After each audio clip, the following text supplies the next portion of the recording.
RS football ഫാമിന്റെ പുതിയ വീഡിയോയിലേക്ക് എല്ലാ മാനുപ്രേക്ഷകർക്കും സ്വാഗതം. നമ്മൾ നേരത്തെ തന്നെ പറഞ്ഞിട്ടുണ്ടായിരുന്ന ഈ ഒരു കാര്യങ്ങൾ, മെസ്സിയും വരാൻ പോകുന്നില്ല, അർജന്റീനൻ ടീമും വരാൻ പോകുന്നില്ല കേരളത്തിലേക്ക്. ഇത് സാമാന്യ ഫുട്ബോളിനെ ഫോളോ ചെയ്യുന്ന സാമാന്യ ബോധമുള്ള ആൾക്കാർക്ക് അറിയാൻ പറ്റും. പിന്നെയും ഒരു പ്രതീക്ഷ എന്ന് പറഞ്ഞാൽ വേൾഡ് ചാമ്പ്യന്മാരും അതേപോലെ മെസ്സി അല്ലേ കേരളത്തിലേക്ക് വരുന്നത്. അങ്ങനെ വരികയാണെങ്കിൽ കേരളത്തിലെ കായിക പ്രേമികൾക്ക് മെസ്സിയെ കാണാനും അങ്ങനെ ഒരു അവസരം എന്നുള്ള പ്രതീക്ഷയിൽ കുറേ ആരാധകർ കാത്തിരുന്നായിരുന്നു.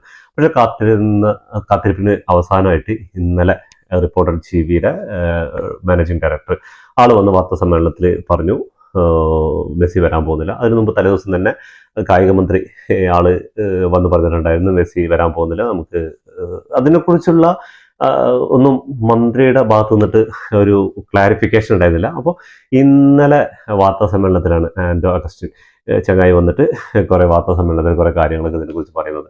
ഞാൻ അന്നത്തെ വീഡിയോയിൽ ഞാൻ ഇതിനെക്കുറിച്ച് 2 വീഡിയോ ചെയ്തിട്ടുണ്ട് ഈ ഒരു കാര്യത്തെക്കുറിച്ച്. എന്താ കാരണം എന്ന് പറഞ്ഞാൽ മെസ്സിയും അർജന്റീനയെ പോലുള്ള ലോക ചാമ്പ്യന്മാരായിട്ടുള്ള ഒരു ടീം ഒരു കേരളത്തെ പോലെ ഒരു സംസ്ഥാനത്തിലേക്ക് വരണമെങ്കിൽ അത് ഒരു പ്രൈവറ്റ് കമ്പനിയായ റിപ്പോർട്ടർ TV ആണ് ഇതിനെ ഇവിടേക്ക് കൊണ്ടുവരുന്നത്. ആദ്യം ഈ ഇലക്ഷന്റെ തലേദിവസങ്ങളിലൊക്കെ ആയിട്ടാണ്, പാലക്കാടും അതേപോലെ 2 ഇലക്ഷന്റെ തലേദിവസങ്ങൾക്കായിട്ടാണ് ഈ കായിക മന്ത്രി ഇങ്ങനെ മെസ്സി കേരളത്തിലേക്ക് വരുന്നത് പ്രഖ്യാപിക്കുന്നുണ്ട്. അതിനുശേഷമാണ് പെട്ടെന്ന് റിപ്പോർട്ടർ TV ആണ് ഇവിടെ കൊണ്ടുവരുന്നത്, ഈ ഇവന്റ് നടത്താൻ പോകുന്നുള്ള ചർച്ചകൾ ഭയങ്കരമായിട്ട് നിൽക്കണ്ടായിരുന്നു. അപ്പോൾ ഇതെല്ലാം നമ്മളിങ്ങനെ പ്രതീക്ഷിച്ചുകൊണ്ടിരിക്കുക, ഇന്ന് വരും, ഏകദേശം സെറ്റാവും, പിന്നെ അടുത്ത അപ്ഡേഷൻസ് വരുന്നു. അപ്പോൾ ഇതിനിടയിൽ കഴിഞ്ഞ മാസം ഒരു ഇതൊക്കെ വന്നിട്ടുണ്ടായിരുന്നു. അപ്പോൾ അവർ പറഞ്ഞു ഈ RBI ആയിട്ടുള്ള ക്യാഷ് ഒരു 130 കോടിയാണ് ഈ അർജന്റീന ഫെഡറേഷന് അയക്കേണ്ടത്.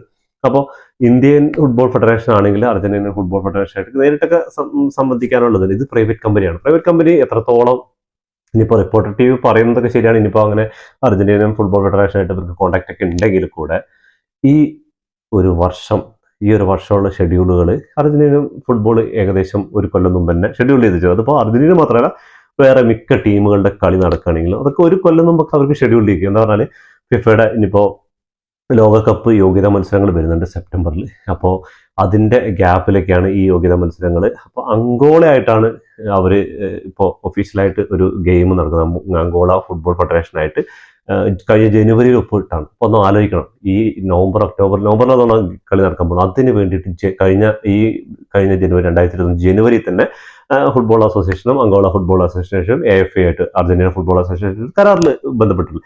അപ്പോൾ നമുക്ക് തീർച്ചയായിട്ടും നമുക്ക് കോമൺ സെൻസ് ഇപ്പോൾ ജൂലൈയിലും ജൂണിലൊക്കെ ഇരുന്ന് പറയാണ് എന്തായാലും മെസ്സി വരും, മെസ്സി കൊണ്ടുവരും, എന്തായാലും കൊണ്ടുവരും. അപ്പോൾ ഞാൻ അന്നത്തെ വീഡിയോയിൽ കളിയാക്കി പറഞ്ഞിട്ടുണ്ടായിരുന്നു, ഇത് കൊണ്ടുവരുന്നല്ലേ ഈ സെപ്റ്റംബറിൽ, അല്ലെങ്കിൽ ഇനി സെപ്റ്റംബറുകൾ 26-ലും 27-ലൊക്കെ ഉണ്ട്.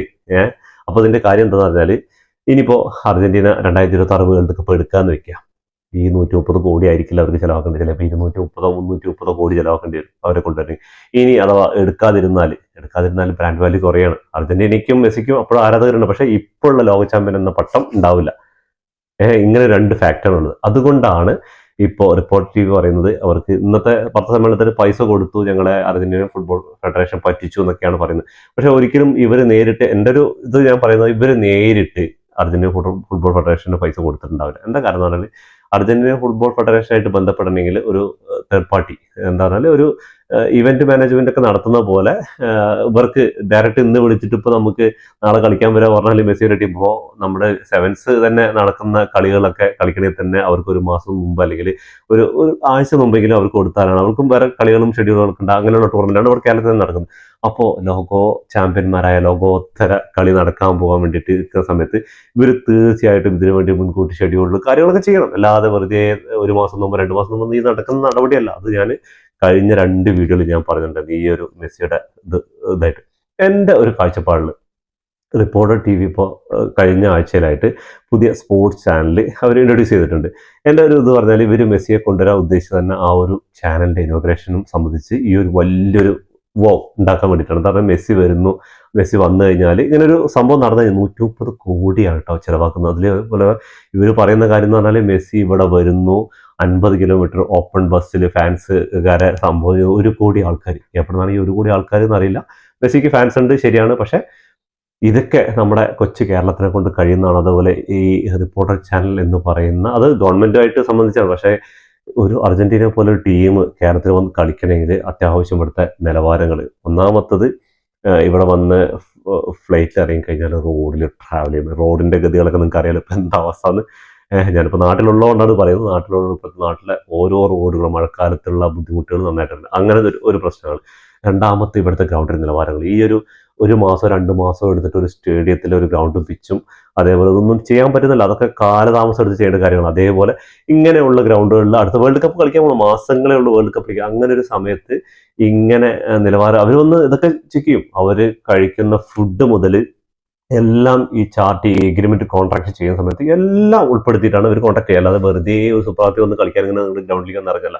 ഈ ഗ്രൗണ്ടിന്റെ നിലവാരം, അതേപോലെ അവർ കഴിക്കുന്ന ഫുഡ്, അവർ താമസിക്കുന്ന റൂം, അത് എത്ര ആൾ ഒരു റൂമിൽ താമസിക്കണം, എത്ര പേർക്ക് ഈ ഓട്ടോഗ്രാഫ് കൊടുക്കണം, അതേപോലെ വാർത്താ സമ്മേളനം ഉണ്ടെങ്കിൽ അത്, അതേപോലെ ഈ വല്ല ഇവന്റുകൾ, ചെറിയ ഇവന്റുകൾ എന്തെങ്കിലും ഉണ്ടോ, പ്രോഗ്രാം ഉണ്ടോ, അതൊക്കെ ഷെഡ്യൂൾ ചെയ്യണം. റിപ്പോർട്ടർ ടിവിക്ക് എന്ന് പറഞ്ഞാൽ ഒരു ലോട്ടറി കിട്ടുന്ന ഒരു അവസരമായിരുന്നു. എന്താ പറഞ്ഞാൽ അവർക്ക് പുതിയൊരു ചാനൽ, സ്പോർട്സ് ചാനൽ, മലയാളത്തിന്റെ ആദ്യത്തെ സ്പോർട്സ് ചാനൽ തുടങ്ങാനുള്ളൊരു ഇതായിരുന്നു. അപ്പോൾ അവർക്ക് ഇവരിപ്പോൾ ഒരാഴ്ച മുമ്പ് ഇത് എന്താ ചെയ്യാൻ കാരണം എന്ന് പറഞ്ഞാൽ മെസ്സി വരില്ല എന്ന് ഏകദേശം റിപ്പോർട്ടർ ടിവിയിലിപ്പോൾ ഒരാഴ്ച മുമ്പ് തന്നെ റിപ്പോർട്ട് കിട്ടിയിട്ടുണ്ടാവും. അപ്പോൾ അവരൊന്നും അവിടെ നിന്നുള്ള റെസ്പോൺസ് ഒന്നും ഇല്ലാത്തതുകൊണ്ട്, അർജന്റീന ഫുട്ബോൾ ഫെഡറേഷന്റെ റെസ്പോൺസ് ഒന്നും ഇല്ലാത്തതുകൊണ്ട് ചിലപ്പോൾ അറിയിച്ചിട്ടുണ്ടാവും വരാൻ പറ്റില്ല എന്നുള്ള കാര്യങ്ങൾ. ഈ വർഷം വരാൻ പറ്റില്ല, ഇനിയിപ്പോൾ അടുത്ത സെപ്റ്റംബറിലേക്കാണ് ഷെഡ്യൂൾ ചെയ്തിരിക്കുന്നത്. അപ്പോൾ ഇവർക്ക് അത് റിപ്പോർട്ടർ ടിവിക്കും അത് ഒരു ഇതല്ല. അടുത്ത സെപ്റ്റംബർ എന്ന് പറഞ്ഞാൽ ഒരുപാടായി. അപ്പോൾ ഈ ഒരു ചാനലിന് വേണ്ടിയിട്ട്, റിപ്പോർട്ടർ ടിവിന്റെ സ്പോർട്സ് ചാനലിന് വേണ്ടിയിട്ട് ഒരു കൊല്ലം വെയിറ്റ് ചെയ്യാൻ പറ്റില്ല. അപ്പോൾ ഈ അടുത്ത് തന്നെ ഫിറ്റ് ഫുട്ബോളിന്റെ ഷംസീർ ഭായി ആയിട്ടൊക്കെയാണ് ആ ഒരു ഇന്റർവ്യൂ ഉണ്ടായിരുന്നു. അങ്ങനെ റിപ്പോർട്ടർ ടിവിയുടെ പുതിയ ചാനലൊക്കെ ലോഞ്ചൊക്കെ ആയിട്ടുണ്ട്. അപ്പോൾ എന്തായാലും നല്ലൊരു സംഭവമായിരുന്നു ഇവർക്ക് റിപ്പോർട്ട് ടിവിക്ക് കിട്ടിയിരുന്നത്. പക്ഷെ ഈ ഒരു ഷെഡ്യൂളിൽ വരാൻ പറ്റാത്തതുകൊണ്ട് അവർക്ക് തന്നെ. പിന്നെന്താ കാരണം എന്ന് പറഞ്ഞാൽ നമ്മൾ വിചാരിക്കുന്ന പോലെ ഒന്നല്ല. ഇനിയിപ്പോൾ നാളെ ഇനിയിപ്പോൾ ആള് പത്രസമ്മേളനം വിളിച്ച് ഇതിന്റെ പൈസയുടെ കണക്കുകൾ അതേപോലെ ഇതൊക്കെ കാണിക്കുന്ന പറയുന്നുണ്ട്. ഈ പൈസ ചിലപ്പോൾ കൊടുത്തിട്ടുണ്ടാവും. പക്ഷെ അവർക്ക് ഇനി അത് റീഫണ്ട് ഇങ്ങോട്ട് വരണമെങ്കിൽ അതിന് കുറേ കാലതാമസങ്ങളുണ്ട്. കാരണം ഇവിടുത്തെ ബാങ്കും അതേപോലെ ഇങ്ങോട്ട് ട്രാൻസ്ഫർ ചെയ്യേണ്ട പ്രശ്നങ്ങളൊക്കെ ഉണ്ട്. നമുക്കിപ്പോൾ ഗൾഫിൽ നിന്ന് നാട്ടിലേക്ക് പൈസ അയക്കാനും അതേ നാട്ടിൽ നിന്ന് ദുബായിക്ക് പൈസ അയക്കാനും വ്യത്യാസമുണ്ട്. അതിന് കുറേ നൂലാമാലകളൊക്കെ ഉണ്ട്. അതേപോലെ അതിനുള്ള ചാർജസും കാര്യങ്ങളൊക്കെ ഉണ്ട്. അപ്പോൾ ഇതിന്റെയൊക്കെ ഒരു ക്ലാരിഫിക്കേഷൻ വരണമെങ്കിൽ അർജന്റീന ഫുട്ബോൾ ഫെഡറേഷൻ ഇതിനെതിരെ പ്രതികരിക്കും. ചിലപ്പോൾ ഈ കാര്യങ്ങളൊക്കെ അർജന്റീന ഫുട്ബോൾ ഫെഡറേഷൻ അറിഞ്ഞിട്ടുണ്ടോ എന്ന് തന്നെ സംശയമാണ് കേട്ടോ. ഇതിപ്പോൾ തേർഡ് പാർട്ടി ആയിട്ട് അവർ പൈസ വാങ്ങിച്ചിട്ട് ഇനിയിപ്പോൾ അതിൽ വല്ല കൃത്രിമം കാണിച്ചിട്ടുണ്ടോ എന്ന് അറിയാൻ പറ്റില്ല.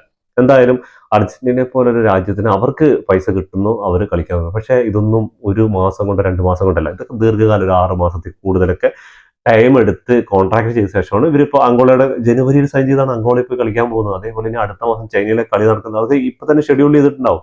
ഇപ്പൊ തന്നെ കോൺട്രാക്റ്റും ചർച്ചകളൊക്കെ നടന്നുകൊണ്ടിരിക്കും. ഇത് പെട്ടെന്ന് ഒരു സുപ്രാത്തിൽ പോയിട്ട് ഞങ്ങൾ അടുത്ത മാസം കൊണ്ടുവരും 2 മാസം കൊണ്ടുവരും എന്ന് പറഞ്ഞാൽ ഇത് ചില്ലറ കളിയല്ല. ഫിഫ മഞ്ചേരിയോ അല്ലെങ്കിൽ നമ്മുടെ മദീനയൊന്നല്ല. അതൊക്കെ മനസ്സിലാക്കണം ശരിക്കും പറഞ്ഞാൽ.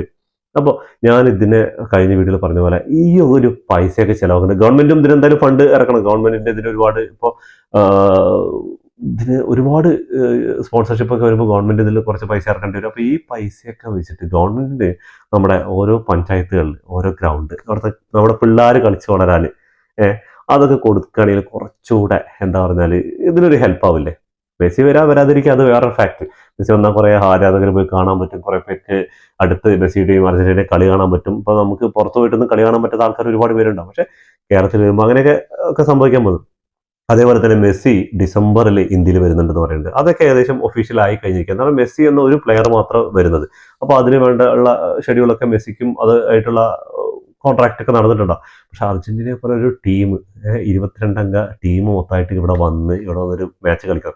ഇതിന്റെ എതിർ ടീം എന്താണെന്ന് ഇപ്പോഴും തീരുമാനിച്ചിട്ടില്ല. അപ്പോൾ ഇതിനുള്ള ഉത്തരവൊക്കെ ഗവൺമെന്റും അതേപോലെ ഇപ്പോൾ റിപ്പോർട്ടർ ടിവിയുടെ ഇതിന്റെ ആ നെറ്റ്വർക്ക് അവരും ഇതിനുള്ള മറുപടി പറയണം. എന്താ പറഞ്ഞാൽ ഈ ജനങ്ങളെ പൊട്ടന്മാരായിക്കൊണ്ടിരിക്കുകയാണല്ലോ, ഫാൻസുകാരെയും പൊട്ടന്മാരായിക്കൊണ്ടിരിക്കുന്ന പറഞ്ഞാൽ ഒരു പരിധിയൊക്കെ ഇല്ലേ. സാമാന്യം എല്ലാവർക്കും അറിയാം ഇത് വരില്ല എന്നുള്ള, ഈ കൊല്ലം വരില്ല, സെപ്റ്റംബറിൽ വരില്ല എന്നുള്ള കാര്യങ്ങളൊക്കെ ഏകദേശം അരിഭക്ഷണം കഴിക്കുന്ന എല്ലാവർക്കും അറിയാം. പക്ഷെ എന്നാലും ഒരു പ്രതീക്ഷയാണ്, എങ്ങാനും വന്നാലോ കളി കാണാൻ പറ്റിയാലോ ആ ഒരു പ്രതീക്ഷ നിങ്ങൾ ശരിക്കും മിസ്യൂസ് ചെയ്യരുത്. റിപ്പോർട്ടർ ടിവി അവരുടെ റേറ്റിങ്ങിന് വേണ്ടിയിട്ടായിരിക്കും, മന്ത്രി അതേപോലെ എന്തിനു വേണ്ടിയിട്ടാണെന്ന് പറയാൻ പറ്റില്ല. അവർക്കും ആ ഒരു ഇലക്ഷൻ ടൈമിലുള്ളതായിരിക്കും. പക്ഷെ ഇതിലൊന്നും വെച്ചിട്ട് ഈ ഫുട്ബോൾ പ്രേമികളെ വിലയിരുത്തരുത്, അവരെ വിഡ്ഢികളാക്കരുത്. ഇത്ര പറയുള്ളൂ. ശരിക്കും ഈ റിപ്പോർട്ടർ ടിവി ഇപ്പോൾ ചെയ്തുകൊണ്ടിരിക്കുന്നത് പറഞ്ഞാൽ അവർക്ക് വ്യൂവർഷിപ്പ്, ഇതിപ്പോൾ ഇപ്പോൾ നടന്നാലും ആൾക്കാർ അതിരുന്ന് കാണും. ഇപ്പോൾ ഇതിനെന്തായിരിക്കും നാളെന്ന് പറയാൻ പോകുന്നത്. അതേപോലെ ഈ ഒരു 2-3 അവർക്ക് റീച്ച് കിട്ടിയാൽ മതി. അവർക്ക് റിപ്പോർട്ടർ ടിവിയിലും അതേപോലെ യൂട്യൂബിലും ഇതിലൊക്കെ അവർക്ക് കാഴ്ചക്കാരുണ്ട്, അവർക്ക് പൈസയാണ്. ഇത് നമ്മൾ മണ്ടന്മാരെ നമ്മളിന്ന് കാണുകയാണ്. ഇതെന്താവും മെസ്സി വരാൻ പോകുന്നില്ല എന്ന കാര്യത്തിൽ സംശയമില്ല. അതിന് വരാൻ പോകുന്നില്ല ഈ ഒരു വർഷം. ഇനി അടുത്ത വർഷത്തിൽ അത് അപ്പോൾ പറയാം. പക്ഷേ ഇപ്പം എന്തായാലും വരാൻ പോകുന്നില്ല. റിപ്പോർട്ടർ ടി വിക്കും അവരുടെ ചാനലിനും ഒക്കെ നല്ല വ്യൂവേഴ്സാണ്. അതേപോലെ നമ്മുടെ കായിക മന്ത്രി പറഞ്ഞത് പറഞ്ഞാൽ ആ ഇലക്ഷൻ ടൈമിൽ പറഞ്ഞു, ഇനി ആ പറഞ്ഞ കാര്യങ്ങൾ തിരുത്തി പറയുകയാണെങ്കിൽ ആൾക്ക് കുറച്ച് പണിയുണ്ടാവും. അപ്പോൾ ശരിക്കും ഇതൊറ്റ വാക്കിൽ അവസാനിപ്പിച്ചാൽ തീരേണ്ട പ്രശ്നമാണ്. പക്ഷേ വ്യൂവേഴ്സിന്റെ കാര്യം റിപ്പോർട്ടർ ടി വി നന്നായി നോക്കും. കാരണം എന്താണെന്ന് പറഞ്ഞാൽ അവർക്ക് വ്യൂവേഴ്സിലൂടെ നല്ല പൈസ ഉണ്ടാക്കാൻ പറ്റും. നമ്മൾ എന്തായാലും ഇരുന്ന് കാണും ഇതിനെന്താണ് അപ്ഡേഷൻ എന്ന് അറിയാൻ വേണ്ടിയിട്ട്. അപ്പോൾ അതേപോലെ തന്നെ ഇലക്ഷന് മുമ്പ് പറയുന്ന കാര്യങ്ങൾ പിന്നെ മാറ്റി പറയാന്ന് പറഞ്ഞാൽ അത് രാഷ്ട്രീയക്കാർക്കുള്ള കാര്യങ്ങളാണ്. അപ്പോൾ തീർച്ചയായിട്ടും ഈ ഒരു സാധനം സോൾവ് ചെയ്യാൻ സിമ്പിളായിട്ട് സോൾവ് ചെയ്യേണ്ട ഒറ്റ ഇതുണ്ടായിരുന്നുള്ളൂ. ഞങ്ങൾ പരമാവധി ശ്രമിച്ചു, ഞങ്ങളുടെ കഴിവിൻ്റെ പരമാവധി ഞങ്ങൾ ഫണ്ട് വരെ അയച്ചു കൊടുക്കാം. പക്ഷേ അവർക്ക് ഈ വർഷം ഡിലേ ആയതുകൊണ്ട്, ഈ വർഷം നമ്മുടെ ഈ RBI ആയിട്ടുള്ള ബാങ്കിൻ്റെ ട്രാൻസ്ഫറൊക്കെ കുറച്ച് ഡിലേ ആയതുകൊണ്ട് നമുക്കിത് ചെയ്യാനുള്ള ബുദ്ധിമുട്ടുണ്ടായിരുന്നു. എങ്ങനെ ഈ പൈസ ട്രാൻസ്ഫർ ചെയ്യാൻ ലേറ്റായി. അപ്പോൾ അതുകൊണ്ട് അവരുടെ ഈ വർഷത്തെ ഷെഡ്യൂളിലെല്ലാം കഴിഞ്ഞ് ഇനി അടുത്ത വർഷമാണ് അവർ വരാൻ താല്പര്യപ്പെടുത്തിയിരിക്കുന്നത്. ഇനി അടുത്ത വർഷം നമുക്ക് എന്താവും എന്ന് പറയാൻ പറ്റില്ല. അങ്ങനെ പറഞ്ഞ് കൊണ്ടുവരാൻ പറ്റിയില്ല. ജനങ്ങളോടും അല്ലെങ്കിൽ കായിക പ്രേമികളോടും ഒരു സോറി പറഞ്ഞിട്ട് അവസാനിപ്പിക്കേണ്ട കാര്യങ്ങൾ ഇനിയും എന്താണെന്ന് പറഞ്ഞാൽ വ്യൂവർഷിപ്പിന് വേണ്ടിയിട്ട് ഇനിയും അത് നല്ല രീതിക്ക് ഇങ്ങനെ പൈസ ഉണ്ടാക്കാനുള്ള പരിപാടികൾ റിപ്പോർട്ട് ടി വി ചെയ്യുന്നത് യാതൊരു സംശയമില്ല. അത് നമ്മൾ ചിന്തിച്ചാൽ മതി. ഒന്ന് അരിവർഷമുള്ള ആൾക്കാർ ചിന്തിച്ച് കഴിഞ്ഞാൽ അറിയാൻ പറ്റും. അതല്ലേ ശരിക്കും ചെയ്യുന്നത് പറഞ്ഞാൽ ഭയങ്കര മോശമായിട്ടുള്ള അല്പത്തരം തന്നെയാണ്. റിപ്പോർട്ടർ ടി വിക്ക് ഒരു സ്പോർട്സ് ചാനൽ വരുന്നുണ്ട്, അതിൻ്റെ ഒരു ഇതൊക്കെ ആയിരിക്കും. പക്ഷേ ഇപ്പോൾ ഇന്നിപ്പോൾ ആൾ വാർത്താ സമ്മേളനത്തിൽ വന്ന് പറഞ്ഞു എൻ്റെ ഒരു രേഖകളുണ്ട്, പൈസ കൊടുത്തിട്ടുണ്ടാവും. പക്ഷേ അവർക്ക് പൈസ അയച്ചു കൊടുത്തിട്ടുണ്ടാവും, അവിടെ ക്രെഡിറ്റ് ആയിട്ടുണ്ടാവും. ഇനി അത് റീഫണ്ട് ചെയ്യേണ്ട കാര്യങ്ങൾ, നടത്തേണ്ട കാര്യങ്ങൾ, അതിൻ്റെ മുമ്പ് ഇങ്ങനെ നിന്നിട്ട് മെഴുകിയിട്ട് എടുത്തിട്ട് കാര്യമില്ല. എന്താ കാര്യം പറഞ്ഞാൽ അവരിപ്പോൾ വരാൻ പോകുന്നില്ല എന്ന് അവർ അറിയിച്ചിട്ടുണ്ടാവും. അതുകൊണ്ടാണ് ഇപ്പോൾ ഇങ്ങനെ ഒരു സംഭവം. എന്താ പറഞ്ഞാൽ ഓഗസ്റ്റായി, സെപ്റ്റംബർ അടുത്തുകൊണ്ടിരിക്കുകയാണ്. ഈ ഒരു 40 ദിവസം കൊണ്ട് ഒരുപാട് പരിപാടികൾ, ചെറുതൊന്നല്ല, ഒരുപാട് ഗ്രൗണ്ട് മുതൽ അവരുടെ എതിർ ടീം ഏതാന്ന് പറഞ്ഞിട്ടില്ല, അവർ വരുന്നു പറഞ്ഞിട്ടില്ല, എതിർ ടീമിനെ കൺഫേം ചെയ്തിട്ടില്ല. എതിർ ടീമൊക്കെ നോക്കാണ്ട് വെറുതെ ഏതെങ്കിലും കേരള ടീമിന്റെ കൂടെ അങ്ങനെയുള്ള ഇന്ത്യൻ ടീമിന്റെ കൂടെ അല്ല, ഒരു വിദേശ ടീമുകളാകുമ്പോൾ അതും സ്റ്റാൻഡേർഡ് നോക്കും, ആ ടീമായിട്ട് കളിക്കാനുണ്ടോ എല്ലാം നോക്കിയിട്ട് വരുള്ളൂ. അപ്പോൾ ഇതൊക്കെയാണ് പരിപാടികൾ. അപ്പോൾ വെറുതെ ഇങ്ങനെ പറഞ്ഞ് വ്യൂവർഷിപ്പിന് വേണ്ടിയിട്ട് ഫുട്ബോൾ പ്രേമികളെ പൊട്ടന്മാരാക്കരുത്, അത്രമാത്രം പറയാനുള്ളൂ. ഇതോടുകൂടി ഈ വീഡിയോ അവസാനിക്കുന്നു. ഫുട്ബോൾ ലോകത്തെ പുതിയ വിശേഷങ്ങളുമായി വീണ്ടും കാണാം. ഈ വീഡിയോ ഇഷ്ടപ്പെട്ടാൽ ലൈക്ക് ചെയ്യുക, ഷെയർ ചെയ്യുക, സബ്സ്ക്രൈബ് ചെയ്യുക. സബ്സ്ക്രൈബ് അടുത്തുള്ള ബെലൈക്കൺ ഒന്ന് ക്ലിക്ക് ചെയ്യുക. ഞങ്ങളുടെ പുതിയ വീഡിയോ നോട്ടിഫിക്കേഷൻ എത്തിച്ചേരുന്നതായിരിക്കും.